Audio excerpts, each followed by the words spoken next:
Welcome to Visibility by Design podcast with your host, Juliette Stapleton. In this show, I want to help you combine your marketing strategies and your human design potential so you can show up, stand out, and attract your perfect clients with confidence and ease. Are you ready? Enjoy the show. Hi guys, and welcome back to Visibility by Design. I have a really special guest for you today, and I also think that the topic that we're going to discuss will definitely find a lot of resonance with our audience. Let me introduce you to Elena Orth. She's a somatic coach for sensitive entrepreneurs and beyond, and we're going to dive deeper into what it is. Elena's work is deeply rooted in the brilliance of the nervous system. And this is why this conversation is going to be very important. So I hope you are tuning in. And if you're not, then pause it, grab your favorite beverage, and come back to us because you will want to pay attention to this. The nervous system shows us that freedom and safety can coexist. And I think that in the world of the online business, in this scenario of running your online business, the nervous system gets hit a lot. And so this is why we want to explore this in this episode of Visibility by Design. Elena, I'm so excited also for the reason because you are a 2/4 profile manifesting generator with emotional authority. And I absolutely adore my 2/4s because of the sensitivity that they naturally have. And I feel like sometimes the world can feel much harder for the 2/4 than for some other profiles. I feel like the ability of feeling the pressure and actually the hurting that comes with all that pressure is the deepest in the second line. What do you think about that?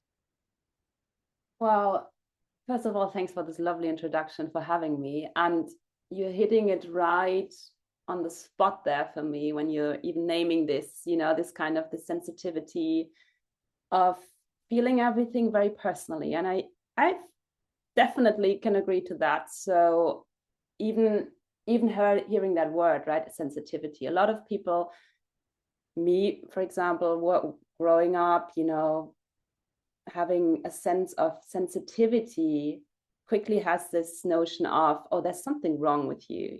Sensitivity means, oh, don't be so sensitive. Don't make such a fuss. Come on, get over it. Get yourself together. These are all things that personally I have heard a lot over my childhood, my teenage years. And then later on also, I've been telling myself the same thing as I grew up and as I, went through my first job. And also as I built my business, this come on, don't be so sensitive. Sensitivity is a really interesting topic, I think, because a lot of times we have a rather almost like a negative impression of it. It's like when someone, or especially, I guess, when we consider ourselves being quite sensitive.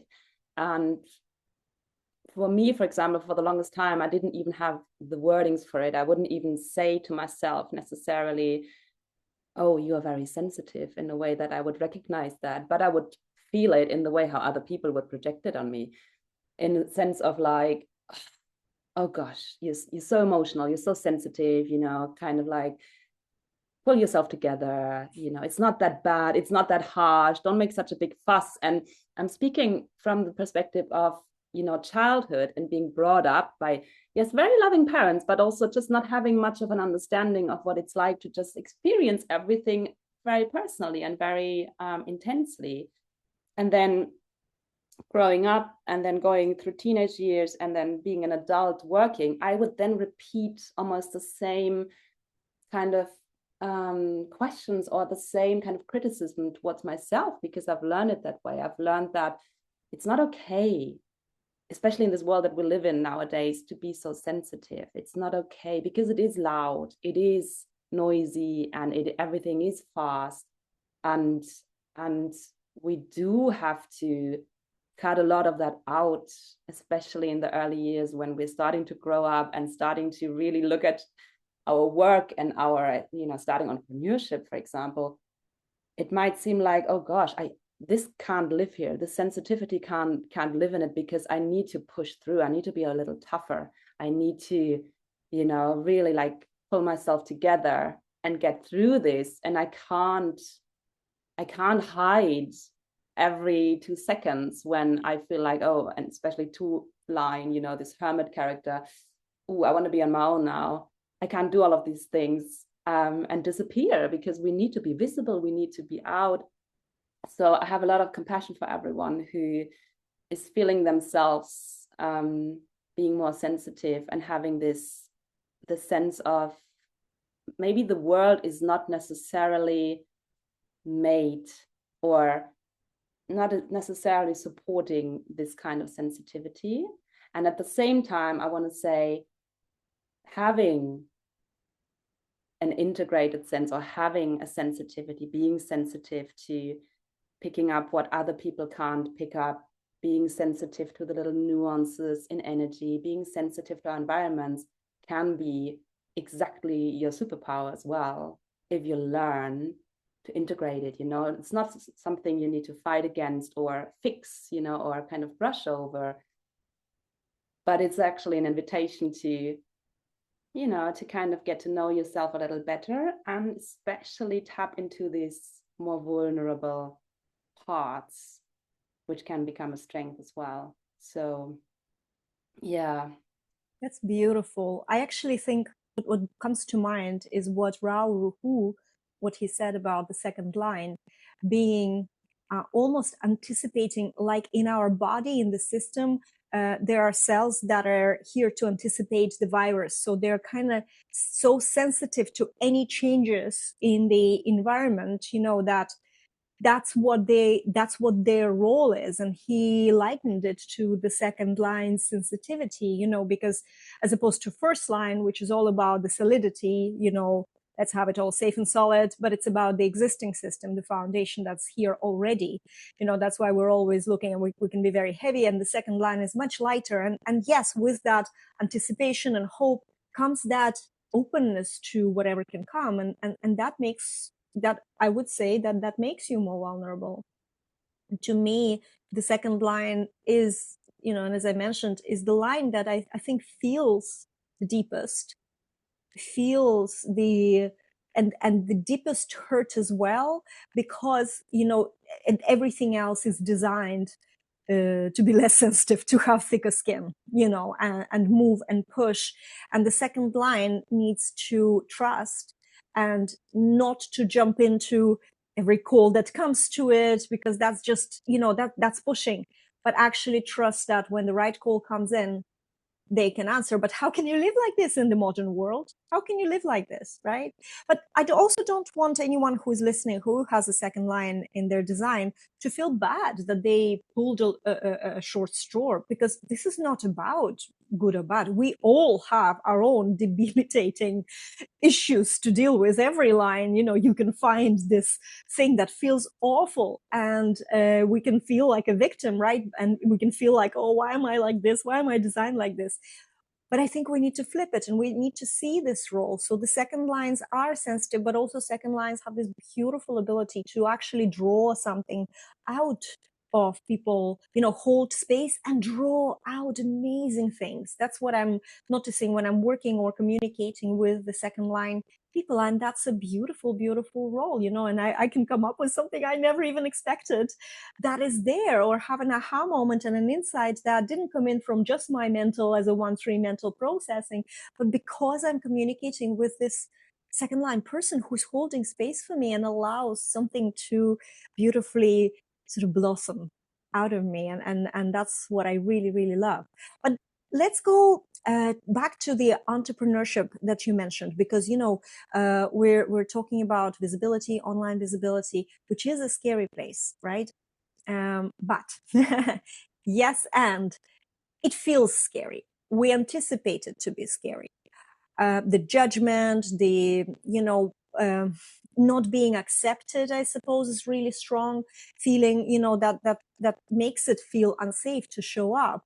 But even though it's valid, it's absolutely valid. I also have to say, before we even go there, that the offline world is actually scarier. The judgments of people you love are scarier. The judgments or the negative reactions from your childhood friends who have some kind of story about them, about you in their heads that is no longer true.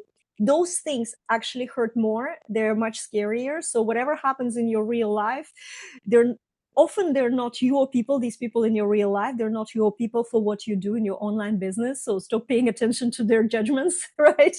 Let's just focus on the showing up and expressing yourself and fulfilling this mission, this calling that makes you do it in the first place. And of course, it does have a huge pressure on our nervous system. Entrepreneurship is definitely the journey of personal growth. You might not think about it when you're starting your online business. You think, okay, I'll just get some more clients. I probably will make money. It will be probably easier that I don't have to deal with the bosses and everything. But you're not thinking about the other side of this journey, that it will require so much more from you to, and I don't want to use the word push yourself, but to take responsibility and grow and bring that, no longer you can blame anyone because everything is up to you. So you have to bring that responsibility back in, which kind of innately is the secret to the second line, becoming stronger and becoming more successful, I suppose. What do you think about this, Elena? Yeah, I had a lot of light bulbs going on while you were talking. So many things that you said in there, so many things to unpack. What I want to start with is when you said drawing the shorter stick, as in like when you are as a 2-4 or as a 2-line profile, it's almost like it can look like, oh gosh, you've been dealt the role of, a very difficult role, that can feel it all, that is very vulnerable, that takes things also very personal. I guess it's in there, it's in us. We do things from a personal place and we take things very personal. From the journey I've now gone through, because I also started off like that. I had so many moments. It was 7-10 years back when I decided, to actually quit my job and start to do something on my own, because I did hear this calling around, hey, I want to do something meaningful with my work. I don't want to just sit on a desk and do tasks that are being given to me, that I have to fulfill and that I deliver, but without any real satisfaction or any real agency of, I got other ideas. I'm a manifesting generator as well. So I want to kind of express so many things. And I was sitting there so many times just before I made that decision to actually quit, which was huge back in the days for me. And I was thinking, why can I not just, be a little more satisfied? Why do I have to feel this so clearly? Why do I have to feel it so strongly? Why am I getting anxious? But my body was pushing me out. It did not leave me any other option other than leaving this unaligned situation of mine, which was a job, a relationship, and everything basically. And I thought, man, that's really the same time. I could also feel like, yeah, but there's no way you're not going to do it. There's no way. There's thrill in it. So I want to say, when we talk about being handed a short stick or the shortest stick, we then can also bring in this notion of, and every stick has two ends. So we could look at it, and the anticipation piece that you brought in, I think, is very important. And this is what also kind of bridges us a little into the nervous system and the biology that we work with as entrepreneurs, right, as humans, is that the way how we see things and the way how we take whatever happens to us can either be, looking at the one side of the stick, can be a burden and can be a threat and can be of, depending on what we believe about this situation or what we believe about us, can be very threatening, like, oh my gosh, it's very intense, I have to do this and it's really hard. And then you realize as an entrepreneur, oh, it's hitting on my deepest wounds as a 2-line, being visible, being bold, speaking things out loud that you wouldn't dare, saying outside of your home, things that you're just secretly thinking. Or, so that can all look very scary. Or if you take the same stick, and this is where, we can open our eyes a little more to, there's also the notion of this is an invitation and you're being handed a very special role.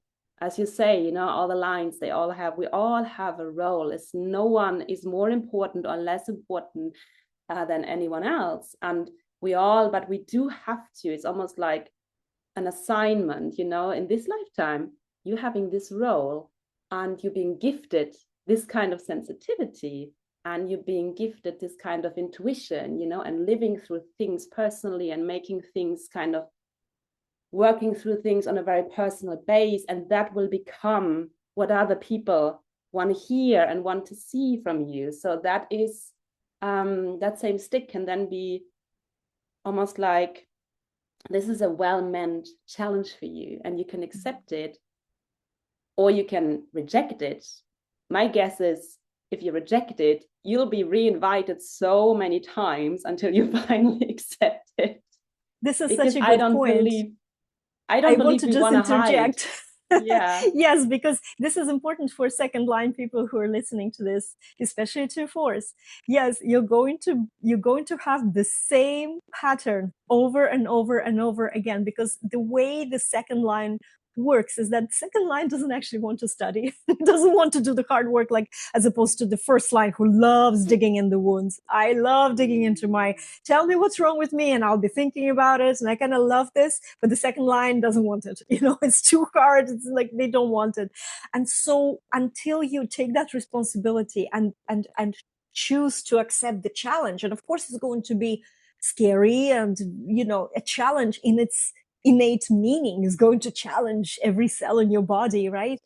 But if you do that and you'll take responsibility and you bring it back to yourself and not everybody else around, and you stop projecting, because that's what second line does. You can catch yourself doing that, right? And if you bring it back, you can break that pattern. Before you do that, you're going to do the same thing the same way again and again, and it's just going to hurt you more and more. And you're going to be so distraught that, why is it happening to me for the 56th time in my life?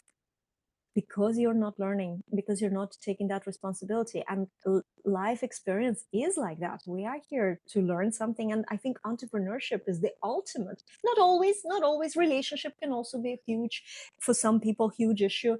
But entrepreneurship is also, because it's so personal, especially as solopreneurs, as business like mine or yours, where we are the front of house. We are the person who carries a message. We are the thought leaders. We're the guides. We're the ones who are offering outer authority for others, and it's kind of like, it's a mission. You have to accept the challenge. You have to face your fears to do that. And nobody says it's going to be easy. And so then it becomes so easy on your nervous system, right?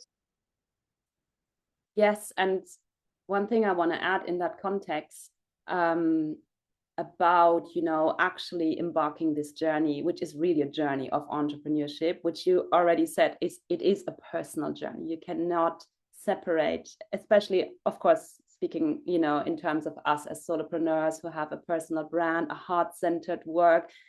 You are in this work. You are a human who are in your business. I sometimes speak about the body of work, which is a metaphor that is actually very fitting. So your work, underneath the work and the offerings and the output, is an actual body. And this body is responding to the rules and the principles of our biology, and is moving in a way that might look also very different than what we think or what we want it to be, from a rational point of view, or how we are taught. So when we think entrepreneurship is kind of a linear way, and the mind thinks that, right? The mind thinks that it can predict in a way because it's made for prediction and for, kind of like planning things out. It is not necessarily very good in actually moving with the more like, unknown, or the more like natural flows of life. So we think, okay, I'm at point A, I have a good idea, I start my business. And of course, if I only put in the action steps that I know and that I learn and that I'm kind of taught that I must do to build a business, I will go from here to here to here to here, and I can draw a nice long line. And in 1 year, I can see myself, making X amount of income, having X amount of clients. Whereas in reality, and here's what I want to bring in, a big portion of compassion for all of us entrepreneurs who are daring, I must say, to take this pathway, because not everyone is doing it, right? You could as well choose another pathway, and that's completely fine, you know, work in a job and go a little more predictable. But as us entrepreneurs, we are leaving this safe kind of linear progression, and we are inevitably entering a more, I would say, a more real to life, closer to nature way of growth that does not look linear, but that is more like a bit like this, a bit like a wave up, a bit like a wave down, not a regular wave. You know, there's big peaks and then there's big lows, and we feel great at some points and we feel absolutely rock bottom and devastated at the other.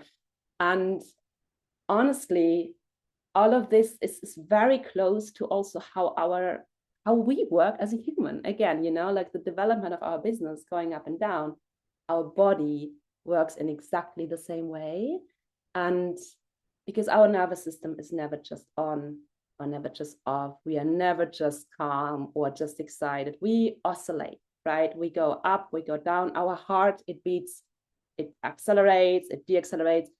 And I want us to kind of get back a little bit to this principle, because it also tells us that all of this is absolutely normal and nothing is wrong with that. Nothing is wrong with us oscillating up and down and needing time, you know, that it's not having a clear line to progress in our business.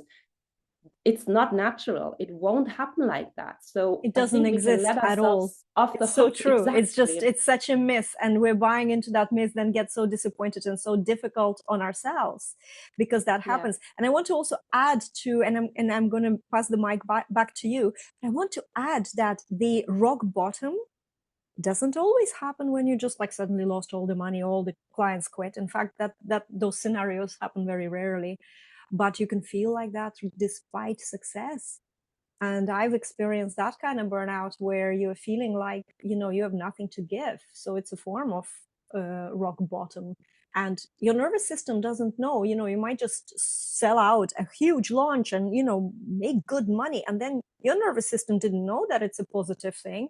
So the next thing you know, you're in a burnout and you have nothing to give, and you can't, you know, you're barely serving these clients that you just signed up. And it's a cycle. And I think it's really important to talk about the fact that, yes, that can happen, and also how to approach this. That is such a good point that you're making. And it can be so confusing, I guess, if you're in it. And especially with the example that you just gave, you had a huge success, what you think, you know, on paper success, and yet you're kind of freezing or you're crashing afterwards. And from a biology and nervous system kind of perspective, that is so normal, because the brain and our nervous system doesn't make a difference whether your excitement is positive or negative. So when you say rock bottom, we always think that, oh, rock bottom is at the very low, you know, it's very low. But actually, it can also be a rock ceiling, you know, it can be very high. And it's just like you shot so high and quickly. That's what we think we want. We think we want to go from, you know, 0 to 10K per month in 30 days and have our biggest launch and make, you know, more money than we have ever even made in a month and that we could ever even imagine. And then when it actually happens, our nervous system, it's the same as if we had a huge crash. It's the same intensity. We just speak an intensity like there. A sugar crash. You know, when you have too much sugar, like, and then the next thing you're like exhausted. And it's so funny when you're saying, you know, people want, you know, I've had conversations with mentees over the years where, you know, we just had a very successful launch and then they're just showing up like, I want people to leave me alone. I don't want anything, you know, they all annoy me. And you're like, this is nothing about these people, you know, it's so understandable and it's normal. And in a way, when we're approaching these experiences, the best way is to anticipate that this will happen and then, you know, prepare a lot of self-care and just observe this from a side rather than drowning. Don't drown in it, because you need to see it for what it is. And that's why we're recording this episode. This is so important to discuss these things. I always say to my clients, when we work around the actual resiliency in the nervous system, and I have some entrepreneurs in there who, who come in and tell me exactly this, like, oh my God, my day, it's like a wild roller coaster for me, and I can't sleep, and I'm doing well, but then I'm just so overwhelmed all the time. What can I do? And we always say, we, like you say, we anticipate this. We anticipate that, first of all, let's normalize that there is a wave movement here. There is an up and a down, and it comes daily, it comes weekly. Some, we have small daily routine waves, but we also have the big over the year, over your business development waves in terms of success and then crash. And in reality, we can also anticipate and understand that we will not be able to stop this wave. So, and this is something that I often bring in with people who, for example, have done a lot of regulation practices already, or have done already a lot of, oh, I can influence my nervous system in a way that I want to calm down, I want to kind of decompress. And I say to them, this is great. And this is a really important starting point, to kind of learn to work with your nervous system and have some practices that, will soothe you, will kind of get you down from the peak. But at the same time, I want them to understand that ultimately you cannot break out the waves. So rather than what we're working on, rather than, learning only the ways kind of to bring yourself down when you're really high, the real strength over time comes then when we start to actually learn to ride the wave, because the wave will be there forever, because that's how life goes. It will never be like that. And the one thing we can do is to kind of get ourselves in a position where riding the ups and riding the downs just isn't so scary anymore, where we can, and that's when resilience comes in, when we are going through phases in the business that is really intense, and that is really, or big decisions being made, or things not going well for a while, and we can feel that. And of course, we feel all the emotions around that. We might not like it, but in the back of our minds and in the depth of our nervous system, we trust that, well, this is part of the wave and it will go the other way. And I will be ready again to pick it up. And over time, what then happens is, once we stop trying to suppress a nature force that is not suppressible, the wave might become a little smaller. And that is when it just goes a little more easy. It's a bit like, it reminds me of the emotional wave in human design. It's like, it goes like this, it goes like this, and at some point it kind of finds its way closer to baseline. It might never be flat, but it might be more like, Mediterranean kind of little gentle wave that you can put your I've seen some pretty serious storms in Mediterranean too, guys. I have. It's so beautiful because it really resonates with my life's motto: slow down to accelerate.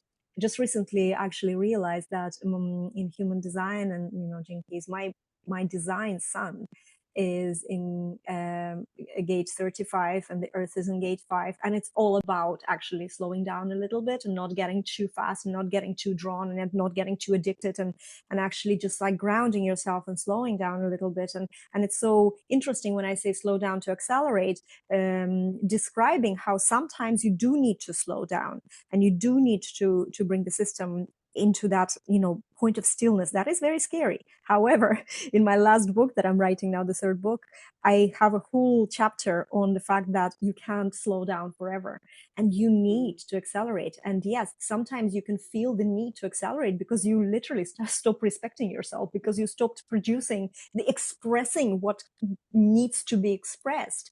Because here's what I'm going to say, and this is going to sound controversial, but I still truly believe that if you are starting the business, or you're trying to create a business that is about something other than your purpose in life, you being a messenger, whether you're doing it to better the world, maybe you have a lot of collective circuitry, or maybe you're doing it for yourself, to empower self-empowerment, the individual circuitry, maybe you're doing it to support the community, whatever is the reason behind that. But if you're not in your business seeing that the business is actually the channel for your self-expression and contribution, and you just see it as like, oh, I just don't want to be in work. I don't want to work for anyone. I just want to make my money. You are just fooling yourself, because this is such a hard journey that unless you have that real serious inner drive, you're just not going to hack it. So go get a job. Honestly, you're wasting your nervous system cells and your time. But if you do feel that there's a calling beyond that, the client attraction becomes like a secondary to the message that you have. And the message could be disjointed. Don't worry about the message. But you know that every time you say something, I'm saying this now, this is something channeling. I'm allowing it to channel, right? This is the purpose. This is the mission. And so this stage of acceleration, for me, it's when I'm too slowed down, I kind of lose respect for myself, because I feel depleted because I'm not expressing myself. So the goal is always to find that golden space, like just what you said, Elena, about when you're aware about your nervous system waves. Or maybe you have an emotional authority, you have what the world does. So maybe you have the emotional waves as well as that. But when you're aware, this is what human design experiment is, just watching, observing, and getting to know how it feels. Then you can, first of all, you will know that sometimes you'll do something. And you just mentioned, you might have some kind of intense period. Yesterday, I had exactly the same scenario. So it doesn't have to be a big launch when we're talking about intense periods. Yesterday, I made a decision to share, I kind of create like a secret podcast, but it's not a podcast. It's just to share raw voice recordings that I sometimes record. And the first one that I put out was very vulnerable, where it kind of busts my Juliette is a strong woman image. And I don't do that. I don't put that kind of, I don't break down publicly normally. But I decided to do that. And I decided to post it unfiltered, unmasked. After I've sent, and you know what, it was very simple. Upload an audio and send it to your list, and like three things I had to do. Very simple, half an hour done. I spent the whole of the rest of the day regulating, because I was freaking out. I was so tired and emotional, and I was freaking out. My nervous system responded in a way I did not anticipate. And this is what we're talking about when it doesn't even have to be on paper, something massive that you just did, but it could be deeply personal, and where you're opening up and creating something you haven't done before. So you don't know if it's safe or not. Right. I was thinking, why am I feeling like this? And I was so grateful that I actually am aware of the waves, the nervous system waves, the slow down to accelerate waves, that I can just say to myself, you know what, you need to now just take care of yourself, because it's just the body, it's the nervous system. Don't bring it into your mind. It's the body's response to this new unsafe and vulnerable position. And you're just gonna, I don't know, watch Netflix all day, do whatever you want, have extra snacks 2 days allowed, that kind of stuff. And you know what? Yes, it worked. And I had a massage, and it was lovely. And I was able to just let go. But before, I would be freaking out, thinking I made a mistake, checking my email every 5 minutes. How many people unsubscribed? By the way, 0. So everybody loved it. It would be so much self-punishment, I think. It would be like a day of torture and beyond that. But no, this is why it's so important to understand what's going on beyond, our thoughts and ideas and what we make of it, but what's happening in our body. That's why I love this conversation. I love that. And it sounds like I'm so pleased to hear that you had this experience, which just reminds me of the fact that I had that very often in my own journey as well, being someone who was growing up being quite the shy girl and being not the person who would, kind of publicly speak or, but had a lot to say always, like in terms of like safe spaces, and important point for us to save the safety, had a lot to say and wanting to say this. And you said this earlier, which I think is super important. When we become entrepreneurs, or we make ourselves entrepreneurs, and we don't just become it, we make a choice. It is because there's something in us that has pressure, that pushes us in a way to come out of us. It's almost like, oh, okay, I cannot not do this. I cannot not. It's something that is almost like channeled through us, you know, and we have the role to express that somehow.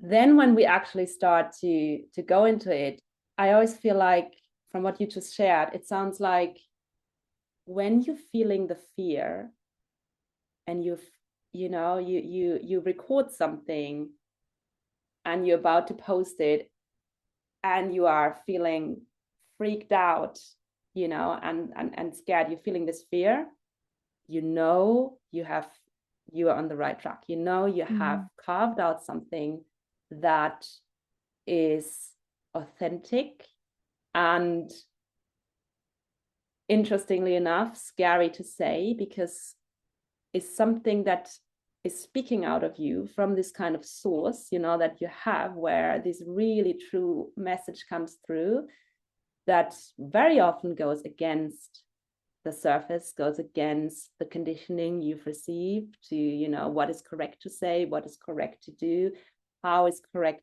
to be, to look, to speak, whatever. And you're saying something raw, and your system notices that.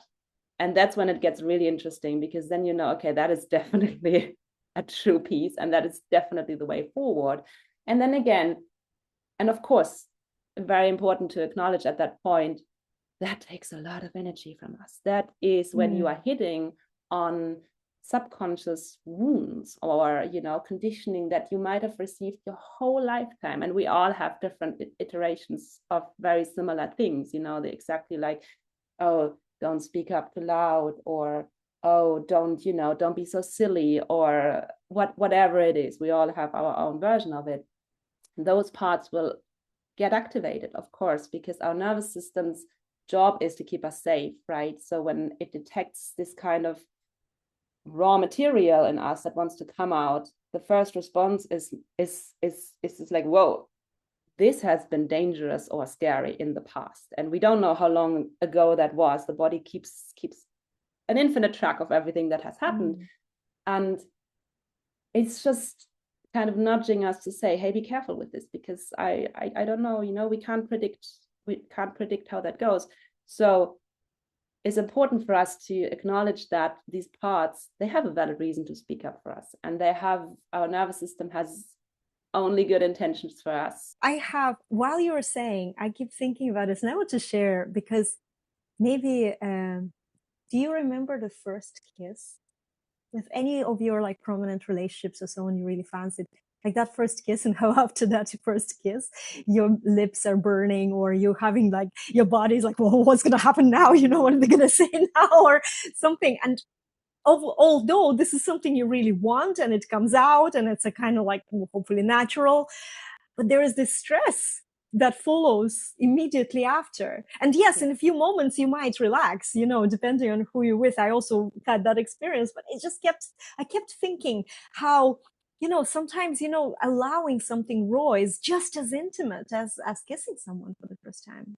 Yeah, it's an intimate act, like something that is shared between, normally is shared between maybe you and your journal, or maybe you and your closest friends, or maybe you and just, you know, thinking maybe about you and it. no one else. Yes. Not Exactly. even a piece of paper. You might not even realize what's going on to share, you know. This is, but it's such an, and it takes a lot of, I want to also pivot a little bit, you know, from what we were talking about, maybe, you know, channeling something raw, and then this fear of being judged for it, you know, that makes us, and I think it's not exclusive. The second line specifically, I see how they're trying to perfect their content before it comes out, resisting more, but not just the second line, you know. But I see that there's a tendency, because, you know, it will hurt more if somebody says, you stupid girl, you stupid boy, you know, this voices from the childhood and teenage years, you know, wherever it hurt the most. But with the creativity, and when we're talking about raw, we're not talking about negligent. You know, the raw showing up doesn't mean you have to be in your pajamas, or, you know, unwashed hair. You need to show up in a way that you feel like this is me, this is my public image, which way you're going to go to an important event, that's the way you're showing up. So that's a different conversation. But when we're talking about expressing your truth, this is also an acknowledgement that you have the right to speak. And this is that responsibility, bringing it within and not thinking, what will they say? Do they need to hear this? Is that relevant to what they need to hear? Usually in brackets, add to become my client. All these questions, they are just taking your attention outwards.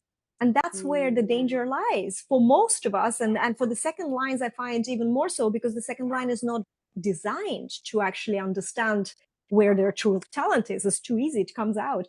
So learning to trust and allowing this to pour, but then understanding your nervous system to allow it to be published, to go out there and kind of go and regulate and just trust. I think it's a huge thing, because these burnouts that we're experiencing, many ones, micro ones, to do with, to publish something, to put something out there, to put yourself out there, they can even feel more scary than the big ones sometimes. You said something to me before. You said entrepreneurs, after they burn out after they become free. What did you mean by that? That is the big question, right? When we decide to do our own thing, when we quit a job, or we, consider not working in the pre-made system that's been, that has been safe, or that is mostly what most of us grow up with. You have a job, you get your pay. We decide to leave that. It often is coming with the intention of, I want more freedom. I want more freedom to, that's personally what my biggest intention. I want to work in a way that feels good to me. Crazy thing to ask nowadays, apparently. I want to do work that's fun. And I want to have my own schedule. I want to take vacations whenever I want. So we have all these big motivators of, I want to be more free. I want to be more a human, rather than just being boxed in and do one specific role and have no agency in it. What we realize then, oftentimes, I definitely went through this big time when I made my very big jump. I made a very, a 360 kind of like life breakup. I packed my backpack and then went away to travel, to basically leave everything. I was freedom, everything that was tethering me down, the job, the relationship, the home, needed to go for me to have the sense of, oh, I can breathe. Oh, I'm free. I can. And it started off like a really big motivation. What I discovered then, and here we are in the wave again, you fly really high. And then you realize that, oh, there was something there that I forgot to say. I also want to be safe. I also want to, and this is where, again, we remember that, oh, I'm still a human. I'm still a body and a nervous system that wants to know and wants to be grounded in, oh, I'm safe enough. I have enough to eat. I have a place to sleep. I have enough income every month to not having to worry about any of that. So that's the big question of, I think, and the big tension also we see in entrepreneurship. We want to be free, and at the same time, we still want to be safe, but without giving up, without attaching the safety to some sort of rigid system that is outside of ourselves, right? That is a job or something that tells us what to do. So what we can do instead, and this is where I think this term, this conscious entrepreneurship comes in, we have to learn to create a different kind of safety that is independent from anything that is outside of us, but starts to move into our own core. So instead of building a shell around us, I've once had a really interesting coaching session with a shamanic healer who asked me to draw a picture of how I felt safe, what safety was to me when I was back in my job and back in my old life. And I was drawing from the, intuition and from the subconscious. And what came out of it, I was shocked to see what came out of it was a big black shell of rock. It looked like a rock, like a lava rock. And when I started drawing it, I thought, yeah, that's, of course, that's safe. That's what we think is safe. You know, I want to have thick walls around me, and I'm in the middle, and I'm warm and cozy, and I can do my thing in there. And then I realized, oh gosh, how painful to see this, because I'm in there, I'm in this shell. And the only, expansion I can get is within this little confinement that I made for myself. So over the years, and, then she asked me, like, I did develop, like, what, if you become more authentic to yourself, stronger version of you, how would safety look like? And it moved into this shell, just moving into the corner, into the core. So I can be, if I move the safety inside of myself, I can allow life to flow around me, and I can move with it. So again, we're back to this. We're not bracing against anything. We're just learning to ride the wave and to allow, and also, like you said before, allow ourselves to sometimes feel bad, and allow ourselves to sometimes feel like, I got to tune out. I got to have a Netflix and chill for a weekend, not talk to anyone. Or for a month. Sometimes the beauty about having your own business is also that when you figure out what worked for you, and hopefully, you have been following this for a while, always, my one line says, always build a buffer. Always build a buffer initially. It's not about making 7-figure businesses. Initially, it's about having a business where you have a little bit of a buffer. When that months suddenly hit you where you have nothing to give, that you can actually afford just serving your current clients and not promoting anything, because you need to regulate and you need to create. And we all create from different places. What's correct for me might not be correct for you, Elena, or someone who is listening, because we all have different, things. But I know for me, I cannot create unless I feel calm and safe, unless there is a sudden, like crisis that I bounce off. The biggest things in my life happened.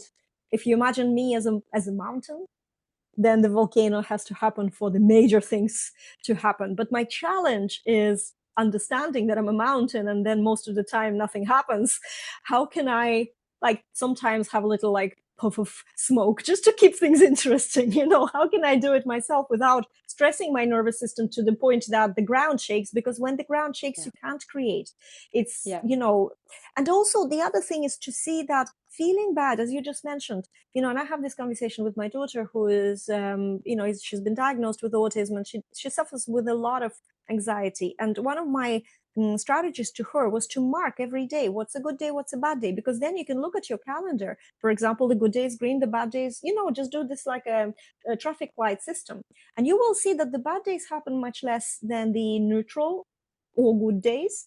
But when they happen, they just feel very acutely, you feel them strongly. And it's absolutely okay to have a bad day. You can operate at 100%, or you can operate at 25% or 5%. And all of these states are normal. It's like we have the seasons in nature. We have day and night. Look at the animals. They don't constantly like hunt, or look how much resting they do so that they can gather this energy. And this is why when we're running the business, and it's the hardest thing to do, to switch off and allow yourself to just rest, because rest is almost the investment, more important investment into your creativity, stability, health of your nervous system, and being able to sustain what is required, including the personal growth that is required, and all these ups and downs and dealing with the waves, you owe it to yourself. And it's not just in business. A lot of people in job scenarios still put this pressure, we can't switch off. But in business, when you run it on your own, a solopreneur, you're the only one responsible for this. So even when you know all that, and this is full transparency, you still have moments, hours, days when you're sitting there worrying, or not trusting, or not feeling safe. And those are huge alarms for you to actually rest. Book yourself, do self-care. If you don't have the money, borrow the money and give yourself a massage session or something. You have to bring, that put your mask on, your oxygen mask on before you can help others. it's 100% what applies to our life. And this is, it's such an important concept to have, that our businesses, we don't create, yes, we want to help others and want to be of service, of course, but it's not about anyone else but you. Your business is you. Your business is not who you're helping. That's the secondary next layer. It's still you. The core is you, and you have to look after yourself and your core. And I'm telling you, as someone who's learning this the hard way, my third line, I am not born with this theory. I am not. I'm learning everything through burnouts and hard way.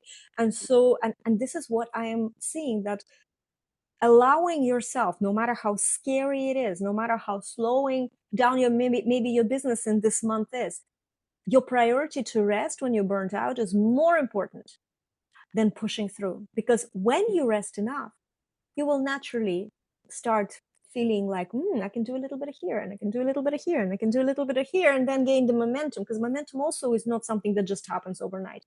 You need to gain it. You need to start doing small things first. And this is the beauty of having your business, because, there's 12 months in a year. And even if you're looking at your, financial year and 1 month was bad, that's okay. When you're rested, you can make it up later. Just don't get stuck in the rest. Rest until you can do some small things, and then do the small things and rest again, and small things and rest again. And trust me, this is when you master this. And I'm not talking about that you will never be burnt out. Prepare that you will.